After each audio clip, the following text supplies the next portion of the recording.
Selamat berjumpa kembali dengan Aktif Faktual. Selamat menikmati sajian kami. Bapak Ibu semua, salah pemahaman, kesalahan pengertian yang kedua masih dekat dengan percakapan adalah wawancara. Kalau konseling pastoral dianggap sebagai wawancara, itu berarti tugas kita mencari informasi. Berarti agendanya adalah kita. Kita mau mencari informasi yang mana? Ya. Pertanyaan yang paling sederhana, mungkin ketika kita mengunjungi orang sakit, Bapak sakit apa, ditunggui siapa, kapan Bapak mulai sakit, ya kan? Nah itu. Tetapi ketika kita melakukan pelayanan kepada orang sakit di rumah sakit dalam rangka pastoral care and counseling, kita bukan mencari informasi, kita bukan mencari data, tapi ikut menghayati perasaan orang itu. Jadi pertanyaannya bagaimana orang itu mengalami dirinya ketika sedang di rumah sakit. Mungkin susah, mungkin sedih, mungkin gelisah, mungkin bosan, dan sebagainya. Jadi secara sederhana pertanyaan kita bisa mengatakan bagaimana perasaan ibu pada hari ini. Ya, mungkin dia menjawab senang, tetapi kita ketika dia mengatakan senang, bahagia, bersyukur, tapi kok gelisah ya. Nah, itu kita harus menggali lebih dalam lagi. Dan itu akan kita pelajari pada pertemuan-pertemuan atau kuliah selanjutnya. Ini Bapak Ibu yang sering mengganggu kita, kebanyakan konseling pastoral itu disalahartikan sebagai pengajaran. Nah, kalau pengajaran berarti sangat dogmatis, yang dibicarakan adalah administratif. Saya tidak mau mengatakan gereja mana ya, tadi saya bicarakan dengan saya kira. Jadi ketika ada orang mempunyai masalah, gereja cara pastoralnya adalah memberi peringatan. Contohnya kalau saya warga gereja di situ dalam perspektif gereja itu, kalau saya misalnya saya berjudi, nah saya akan menerima peringatan 1, peringatan 2, peringatan 3. Kalau zaman dulu, kalau saya nggak mau bertobat, itu berarti saya akan diekskomunikasi. Paling tidak boleh ikut perjamuan kudus. Paling tidak saya tidak bisa membaptiskan cucu atau anak saya. Paling tidak saya tidak bisa menjadi wali ketika orang dibaptis atau ketika saya menikahkan. Saya kira ini berarti kan jadi bersifat pengajarannya, ya. Nah, kalau pengajaran berarti kan kaitannya dengan hukuman, ya itu. Ya. Dan saya kira ini perlu kita perhatikan. Menurut saya kira ini berarti ada semacam twisting. Twisted itu menggeser, ya, mengubah. Ini yang sering muncul di laporan Bapak Ibu semua.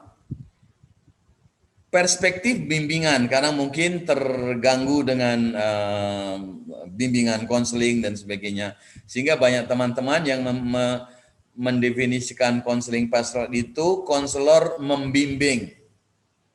Ya, itu betul. Itu salah satu aspek dari konseling pastoral, memang membimbing. Ya. Secara umum memang kita melakukan pendampingan atau kita mendampingi. Tetapi ketika kita bicara mengenai bimbingan, itu berarti kita sedang menolong orang yang mengambil keputusan karena dia sedang mengalami kebingungan, dia mau ke A atau ke B. Saya kemukakan dalam perkembangannya kenapa disebut dengan bimbingan dan penyuluhan atau BK, BP atau BK, karena aslinya kan itu dilakukan di sekolah. Ya, ketika sudah mau lulus SD misalnya, dia mau memilih jurusan yang mana, A atau B. Guru BK mengambil membimbing. Aslinya pada awalnya untuk mengetes orang-orang yang ingin masuk tentara. Jadi selain mengetes, kemudian dia juga melakukan bimbingan. Cocok enggak si A, si B ini menjadi tentara, ya, atau menjadi militer, menjadi polisi dan sebagainya. Sehingga sekali lagi betul, bimbingan adalah salah satu aspek dari konseling pastoral. Tetapi ketika kita memahami konseling pastoral hanya bimbingan, itu berarti kita kurang lengkap. Seperti juga percakapan, wawancara, dan pengajaran. Mungkin memang ada aspek mengajarnya, ya. Tetapi ingat, konseling pastoral pada dasarnya bukan pengajaran, ya.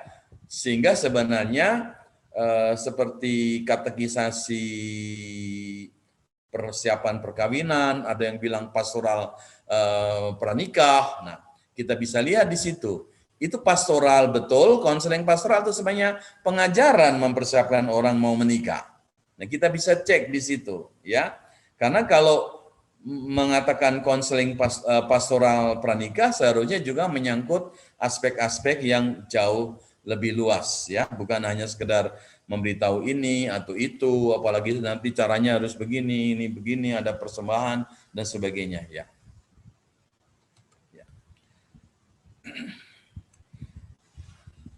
Yang kelima, sering juga saya sering dipanggil Bapak mau konsultasi, ya. Saya bukan mau konsultasi, tapi mau kalau itu onsite, ya saya katakan saya mau konseling, saya ingin bertemu dengan konseli saya, ya. Saya tidak konsultasi. Karena kalau konsultasi, titik tekannya saya seorang ahli, konseli saya yang tidak mengetahui apa-apa, dan kebanyakan saya akan memberi nasihat. Memberi nasihat memang salah satu aspek dari konseling pastoral. Tetapi konseling pastoral bukan hanya memberi nasihat. Nanti kita akan bicarakan secara lebih rinci lagi hal ini. Nah, perspektif terapi.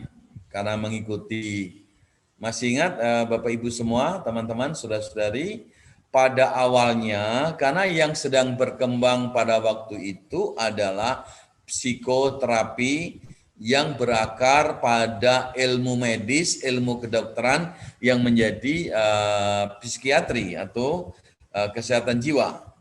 Oleh sebab itu pada awalnya tahun 30-an yang sekarang ini kita sebut dengan konseling pastoral itu disebut dengan pastoral psikoterapi, ya. Nah, saya kurang tahu kalau Pak Alexander Ayub ada, ya. Dia menyebut nama itu, tetapi karena nama yang dia tulis di chat itu salah, sehingga saya tidak mengenal orang itu, ya. Nah, Pak Vesteban, ya. Nah, yang disebut oleh Pak Alexander Ayub itu, ya, yang ditanyakan baik lewat chat mau itu, dia termasuk kelompok yang tidak memindahkan istilah pastoral psikoterapi. Dia tidak mau menggunakan istilah konseling pastoral. Jadi kelompok ini adalah kelompok yang ingin mempertahankan nama di tahun 30-an, ya. Kebetulan kalau di Indonesia barangkali ketua, kalau di sana presidennya, organisasi di mana Pak Estefan ini bergabung, ya, CPSP, CPSP kalau saya kira namanya, adalah guru besar saya di Kolombia, ya. Nah, tetapi saya bergabung dengan organisasi yang berbeda, ya. Dan kelompok ini adalah kelompok termasuk yang ingin memperhatikan nama yang pertama, pastoral psikoterapi atau psikoterapi pastoral. Bahasa Inggrisnya kan pastoral psychotherapy, ya. Saya kira tidak apa-apa, nanti kita akan lihat. Sekarang saya memahami pertanyaan itu dan nanti akan kita bahas minggu depan, ya. Karena Pak Alexander Ayub menanyakan tidak berhenti pada pribadi, itu betul. Oke, dan itu semua harus kita kita tidak pakai karena perspektif itu kurang lengkap. Kalau mau lengkap ya ada perspektif percakapannya, wawancaranya ya ada. Kita nanti akan belajar juga bahwa untuk menolong orang harus kita memahami informasi-informasi, data-data yang dimiliki oleh orang yang kita bantu. Termasuk membimbing, ya bimbingan, termasuk konsultasi, dan juga termasuk terapi. Karena salah satu fungsi dari pelayanan konseling pastoral adalah juga menyembuhkan. Saya kira itu semua Bapak Ibu semua ya yang pernah saya jelaskan tadi ya. Sehingga sebenarnya titik berangkat dari konseling pastoral adalah caring, kepedulian, memedulikan, reaching out. Allah keluar dari surga, menjangkau, menjumpai manusia. Sehingga dasar yang saya pikirkan konseling adalah pertama perjumpaan dulu. Kalau mau ada bimbingan, ada percakapan, ada konsultasi, ada pengajaran itu harus menjadi next step. Tetapi yang paling pertama adalah menjumpakan diri kita kepada orang itu. Kita bersedia berjumpa dengan orang itu. Itu yang saya kemukakan. Dasar teologis adalah inkarnasional. Tuhan keluar dari sarangnya, keluar dari surganya, turun ke dunia untuk menjadi sama dengan kita, menjadi manusia, berjumpa dengan kita, berbicara dengan kita, duduk bersama dengan kita, kadang-kadang dia tidak omong apapun juga, menolong kita. Itu, ya. Nah, sehingga Bapak Ibu semua, konseling pastoral pada dasarnya adalah merupakan perjumpaan eksistensial antara dua manusia atau lebih. Itu kunci. Ketika itu merupakan perjumpaan eksistensial, berarti perjumpaan itu tidak basa-basi. Perjumpaan itu tidak pura-pura. Perjumpaan itu tidak palsu. Perjumpaan itu bukan disuruh oleh siapa-siapa. Betul, barangkali ketika kita di sekolah, kita ditugasi untuk bertemu dengan murid yang nakal. Itu betul. Awalnya. Tetapi Bapak Ibu semua, ketika kita menjadi konselor di sekolah dan melakukan konseling, itu berarti kita bukan guru. Kita konselor. Sama Bapak Ibu semua, tadi di depan kita harus mengubah perspektif kita. Ketika kita sebagai orang pendeta, ketika kita menjumpai warga jemaat di rumahnya atau di mana, sebenarnya kita tidak pemimpin, kita bukan pendeta. We are counselors. Kita pendamping, kita konselor. Kalau belum menjadi konselor, kita pendamping.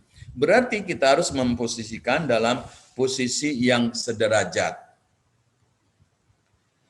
Nah, ini Bapak Ibu semua, mohon maaf, saya tidak lagi menggunakan kata Yohanes kita sebagai gembala, karena kalau kita sebagai gembala, kita di atas, gembala itu lawannya domba.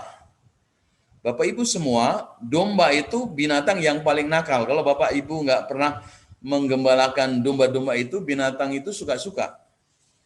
Makanya harus digembalakan, harus dipimpin. Kalau perlu bawa ini, nah kata orang nakal ya, ada guru besar yang menulis bukunya, nanti kalau sudah besar dibikin jadi sate katanya, ada tongseng atau daging kambing bakar katanya ya.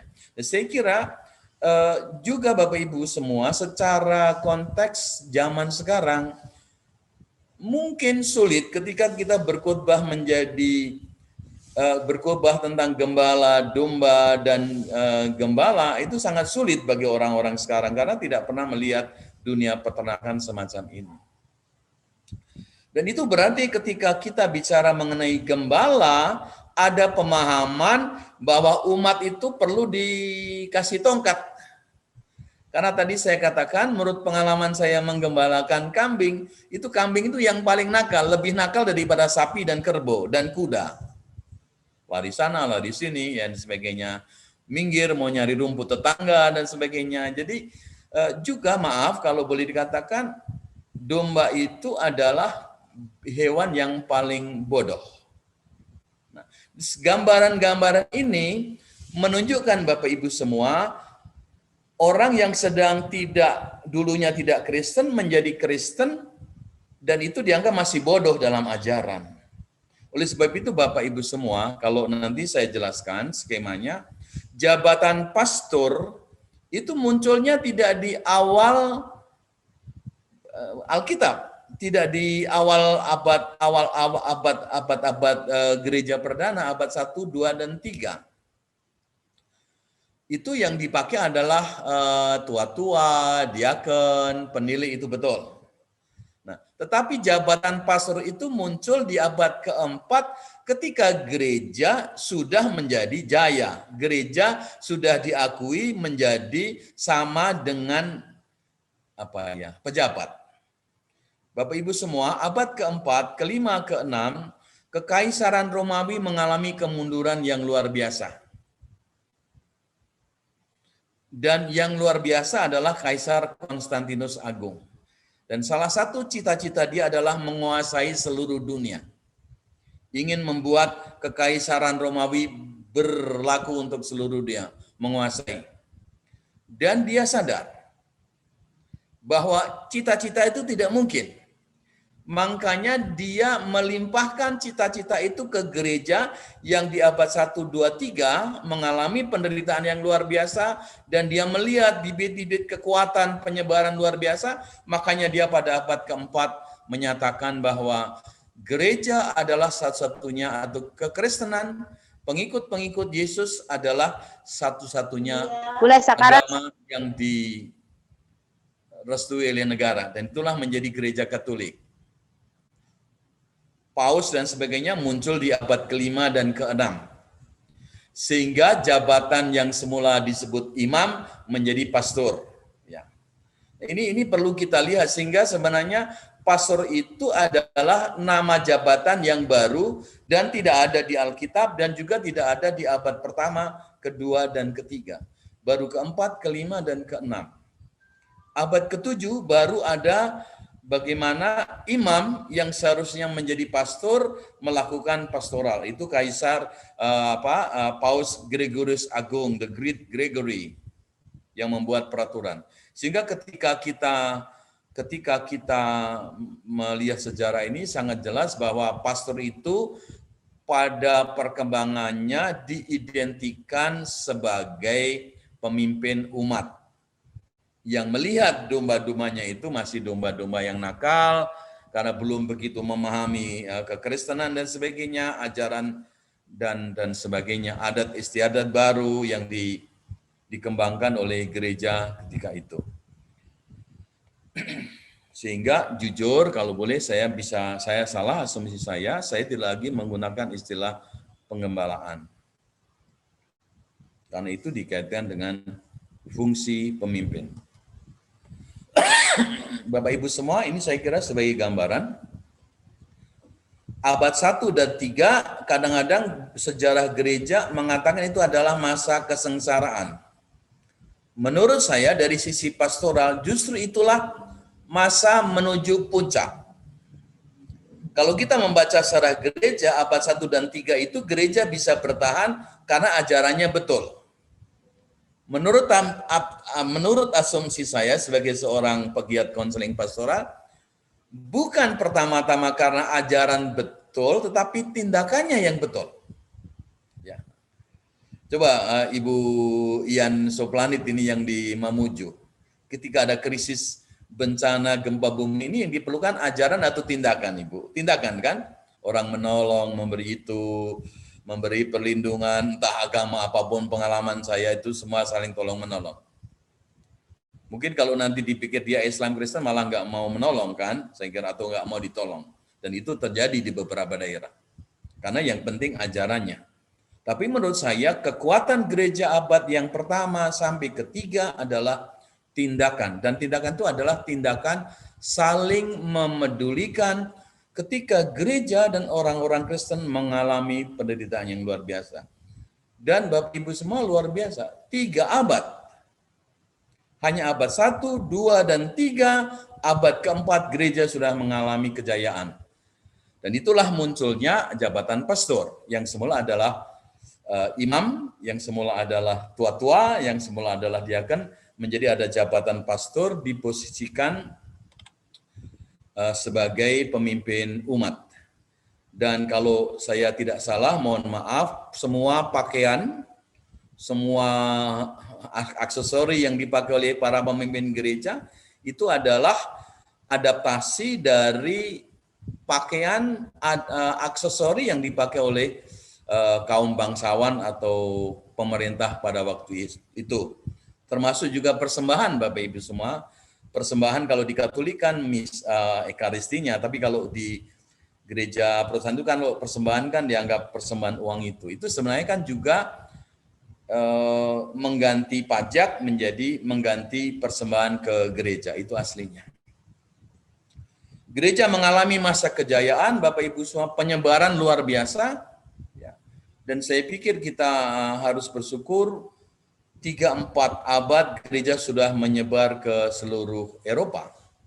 Dan akhirnya kita harus bersyukur bahwa gereja, agama kita sudah menyebar ke seluruh dunia.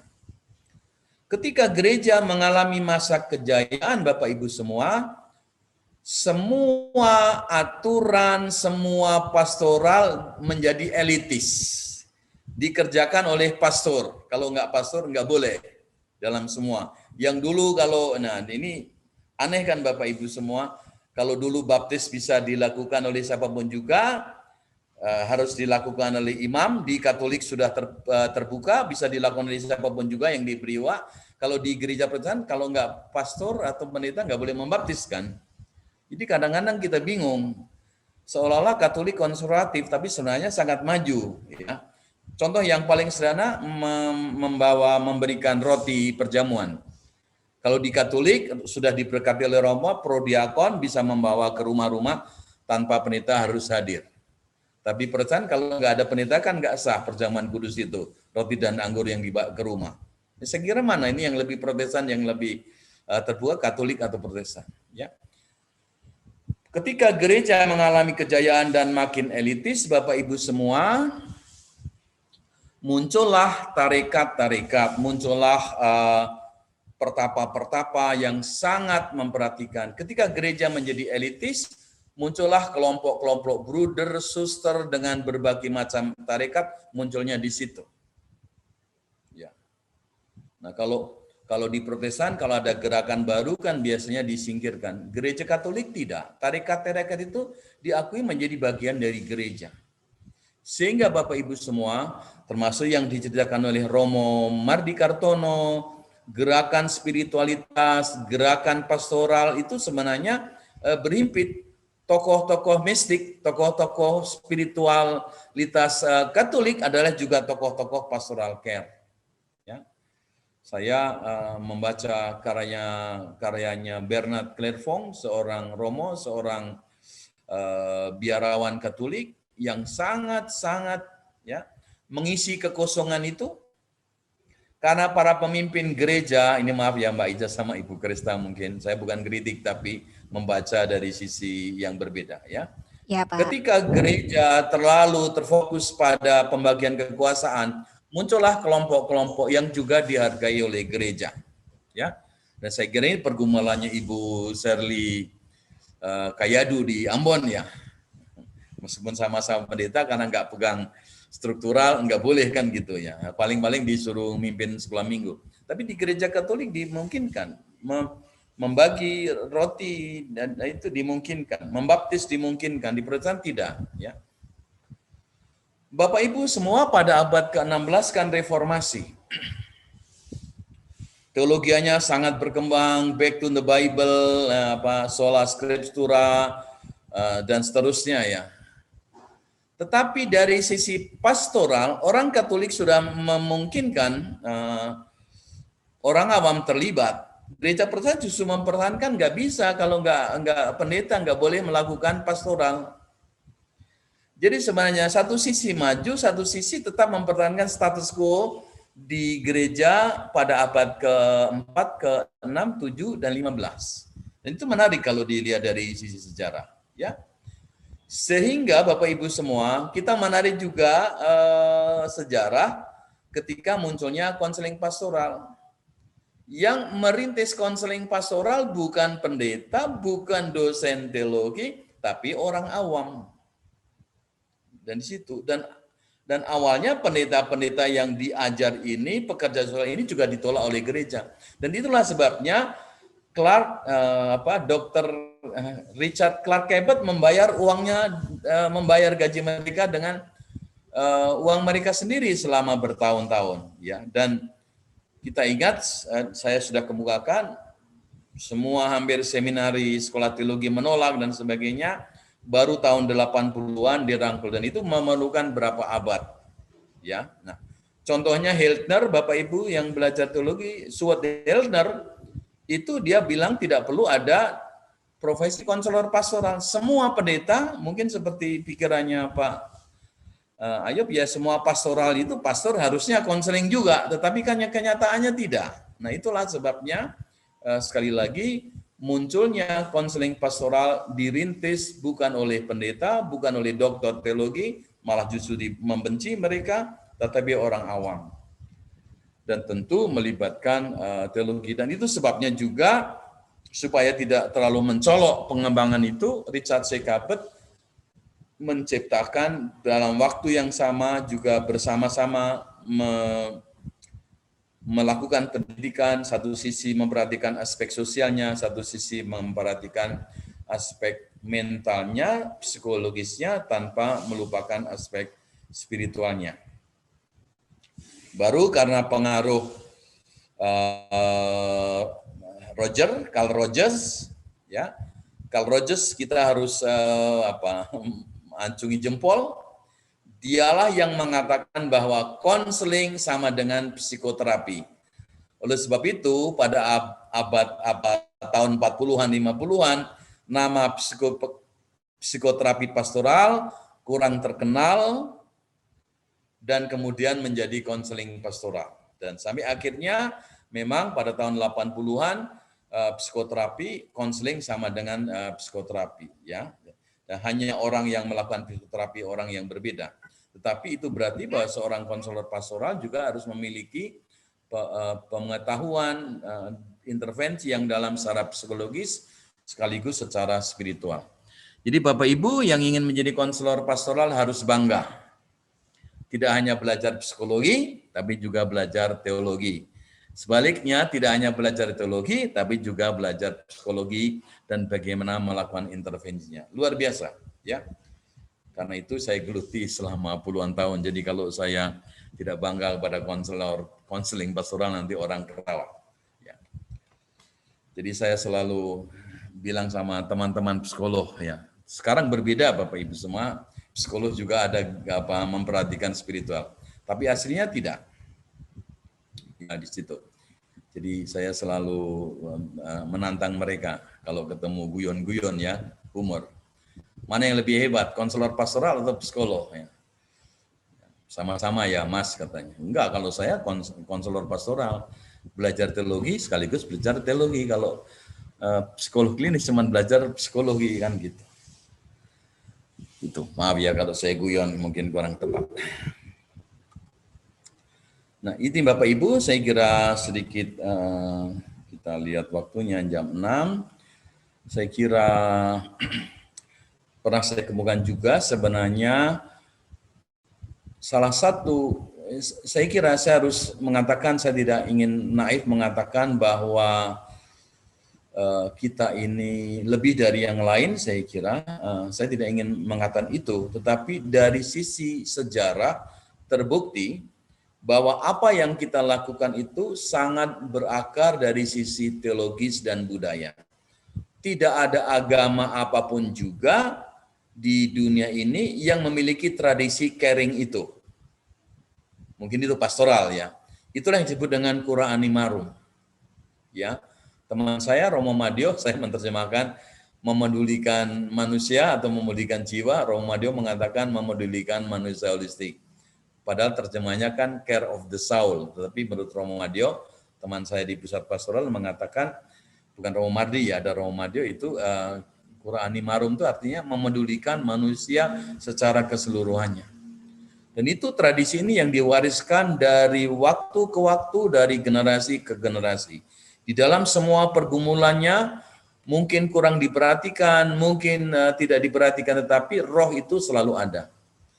Dan kita boleh bangga Bapak Ibu semua, adanya bank, adanya asuransi, adanya rumah sakit, adanya sekolah, itu semua sebenarnya aslinya muncul dari roh Qura animarum ini. Apalagi PMI ya, Palang Merah Indonesia, itu jelas itu salib merah. Ya. Jadi salib yang asli itu bukan kakinya lebih panjang, tetapi sama.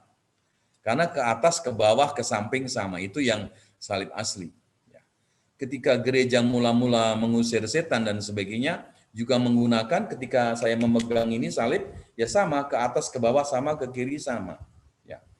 Orang Katolik masih menggunakannya ya dengan tanda salib. Itu kan untuk melindungi diri dari roh-roh jahat, tapi juga bukan hanya sekadar pengucapan iman, tetapi pada awalnya juga itu adalah untuk self care, melindungi diri dari roh-roh jahat ketika itu. Ya. Banyak cerita sejarah yang mengerikan Bapak Ibu semua ketika orang-orang Kristen pada awalnya menggunakan tanda salib, saya kira. Nah, sayang tanda itu di lingkungan Protestan, simbol-simbol itu dibuang ketika Calvin sama Luther menjadi Protestan. Saya kira ini perlu saya ingin kemukakan bahwa tanda salib itu pun sebenarnya adalah bentuk dari caring. Ya. Dan caring ini diwarisi dari hospitalitas budaya Yahudi. Saya lupa ketika saya masih zaman dulu muda di kampung, ketika saya jalan kaki, kalau saya sebagai orang asing di kampung tetangga, di kampung lain, saya dibilang mau kemana Pak, mau mana Mas, silahkan mampir gitu kan. Ya kalau saya kemalaman disuruh tidur dan dikasih makan, dikasih minum. Kadang-kadang kalau saya basah kuyup, saya diberi ganti pakaian, nanti dikembalikan sesudah saya mau berangkatnya. Nah, itu kalau di Ambon saya pernah dimarahin mami di tempat saya tinggal di Ambon itu, pakaian-pakaian itu dicuci oleh yang punya rumah dan setrikakan dan dipakai oleh saya. Luar biasa saya bilang. Kasihan mami tua, mami sudah lansia masih mencuci ya, semua pakaian saya dan dia marah kalau saya mencuci sendiri. That's itu keramahan Ambon yang saya ketahui ya. Dan ternyata itu menjadi tradisi yang itu caring juga ya. Tradisi asli.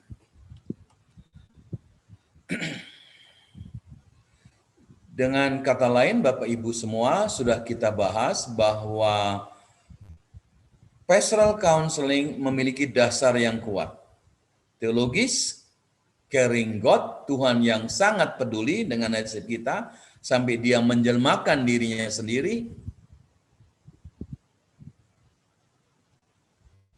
Di lingkungan Katolik yang kadang-kadang tidak diperhatikan oleh gereja Protestan, peranan Maria sangat penting sampai di kayu salib. Ibu Maria, Bunda Maria, salah seorang yang dari awal sampai akhirnya masih berada di kaki salib bersama dengan perempuan-perempuan lain, dengan keponakannya Yohanes. Dan Bapak Ibu semua, kadang-kadang kita mikir murid pertama Yesus itu adalah Matius, bukan, Yohanes. Baca lagi Alkitab dengan teliti. Saya juga kaget ketika saya ditunjukkan oleh guru besar saya. Dan ternyata Yohanes ini adalah keponakan dari Tuhan Yesus, saudara anak dari pamannya, saya kira. Di sini luar biasa. Dan mereka berdua yang sejak awal bergumul, mungkin juga sekolah bersama dengan Tuhan Yesus, satu kampung dan sebagainya, bergumul dengan panggilan Tuhan Yesus, dan Ibu Maria dan Yohaneslah yang menemani ketika Yesus mengalami penderitaan yang luar biasa sampai di kaki salib. Ibu Maria dan Yohanes tidak mengatakan apa-apa. Ya. Yesus yang mengatakan dari kayu salib, inilah anakmu, Yohanes. Dan dia berkata kepada ibunya, inilah anakmu. Dan dia berkata kepada saudaranya sendiri, Yohanes, itulah ibumu. Dan itu betul. Karena mereka memiliki hubungan darah dan sekaligus memiliki hubungan panggilan ilahi. Dan saya kira ini penting Bapak Ibu semua. Dasar historisnya cura animarum, dan itu tidak ada, tadi saya kemukakan, kalau saya bisa salah ya, tetapi menurut yang saya pahami tidak ada agama lain, entah Islam, entah Hindu, entah apa yang memiliki tradisi mempedulikan jiwa-jiwa orang lain ya. Dan juga tentu budaya kita Bapak Ibu semua tidak kalah pentingnya. Secara kultural tentu sebagai orang Indonesia, entah asal usul wilayahnya, kita juga memiliki nilai-nilai saling menolong, saling mempedulikan, saling menyembuhkan dan sebagainya. Muncullah misalnya pengobatan tradisional. Pengobatan tradisional itu adalah bagian dari caring secara kultur yang asli, yang sangat asli dari Nusantara. Nah, saya membedakan antara pastoral care, pendampingan pastoral, Bapak Ibu semua. Kenapa saya menggunakan pastoral? Sudah saya kemukakan, sebenarnya itu merupakan ekspresi kepedulian kepada orang lain agar dapat mengalami kesejahteraan psikospiritual yang bersifat umum dalam hubungan sosial informal, dilakukan oleh siapapun, kapanpun, dan dimanapun. Ya. Dan saya kira ini penting, berarti pendampingan pastoral care mungkin secara teknis menolong orang, mungkin lebih pada pengajaran, pada perhatian umum, tetapi mungkin juga menangani persoalan-persoalan psikososial yang tidak kompleks atau kurang kompleks. Dan mungkin dari sisi struktur dia bisa dikatakan sebagai praktisi umum, ya, dokter umum, pendampingan pastoral umum. Sedang konseling pastoral adalah runcingannya. Sehingga saya boleh mengatakan konseling pastoral tanpa kepedulian ilahi, tanpa kepedulian kultural, tanpa kepedulian historis tidak mungkin dilakukan.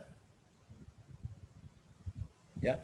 Tetapi orang bisa melakukan pendampingan pastoral, menjadi pendamping, tidak harus melakukan konseling pastoral. Karena itu lebih generik, lebih asli. Pendampingan pastoral merupakan kepedulian kita kepada orang lain. Ya.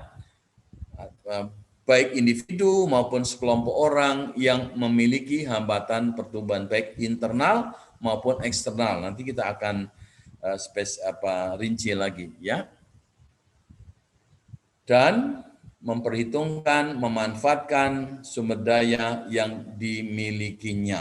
Tentu juga sumber daya kultural, spiritual yang dimiliki oleh orang yang kita bantu.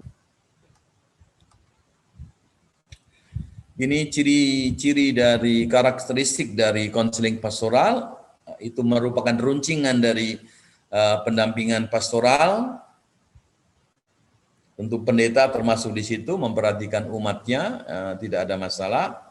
Tetapi ketika kita bicara mengenai pastoral counseling, layanan profesional dilakukan oleh orang yang terdidik dan dilatih.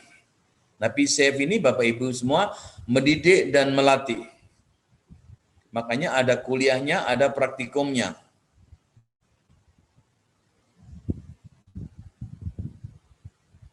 Hubungannya formal, kita akan lebih rinci lagi ketika kita bicara mengenai tahap-tahap konseling pastoral, akan kita mulai minggu depan.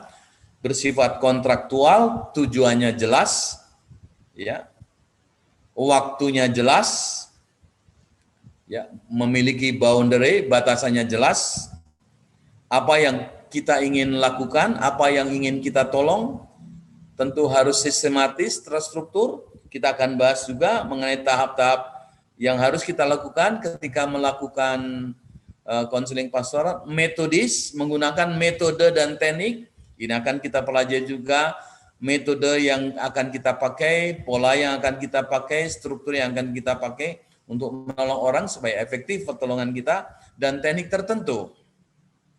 Ya. Nah, ini perlu diingat karena banyak metode, banyak teknik.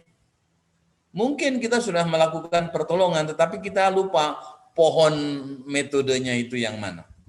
Dan ingat Bapak Ibu semua, akuntabel sesuai dengan rambu-rambu. Oleh sebab itu, ketika kita menjadi anggota AKPI harus ada kode etiknya. Yang paling sederhana, ketika saya mengunjungi orang di rumah sakit, saya boleh memfoto pasien saya tidak? Ada rambu-rambunya. Ya. Ketika saya kemarin saya kamukan juga, ketika saya mau menyentuh pundak orang yang saya dampingi, ketika saya sebagai seorang konselor, saya harus memberitahukan, boleh enggak saya memegang itu? Bahkan Bapak Ibu semua, ketika misalnya saya mendampingi atau melakukan konseling bukan orang Kristen, orang Islam, ya, saya akan mengucapkan tidak mungkin salam, kalau salam kan jadi memutuskan hubungan, ya. Tapi saya katakan, saya boleh nggak mengucapkan assalamualaikum? Atau saya boleh nggak menyalami Anda? Ya, saya kira di situ Bapak Ibu semua. Jadi ada akuntabel. Ya.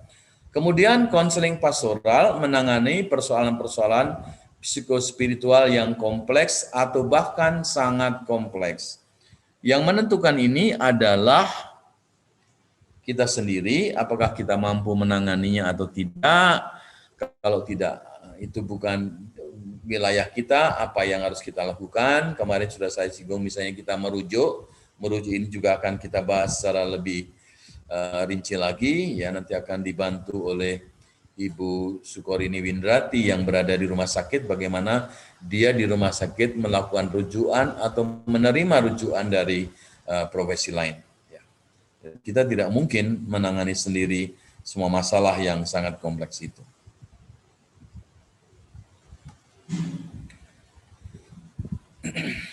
Ini Bapak Ibu semua, kalau saya lihat sebenarnya ada semacam piramida, piramida terbalik. Sebenarnya pendamping, penolong eksistensial adalah untuk semua orang.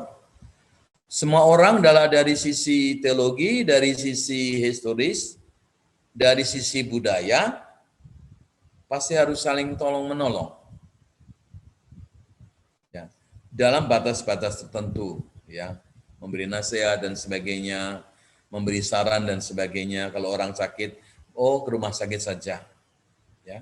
Nah, sedang yang fungsional, yang lebih sempit lagi Bapak Ibu semua adalah tadi seperti bukan seorang konselor pastoral, tetapi mungkin pendeta, pemimpin umat juga harus melakukan pendampingan. Mungkin juga kalau dia sudah terlatih melakukan konseling, ya melakukan konseling, tetapi sebagai teknik, sebagai tambahan dari fungsi utamanya. Seorang guru di sekolah mungkin bukan konselor di sekolah, tapi dalam batas-batas tertentu dia harus dilatih juga untuk menolong.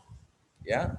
Saya kira di situ. Sehingga pentingnya melakukan kapasitas building, menciptakan, mengembangkan kapasitas orang di lingkungan kita.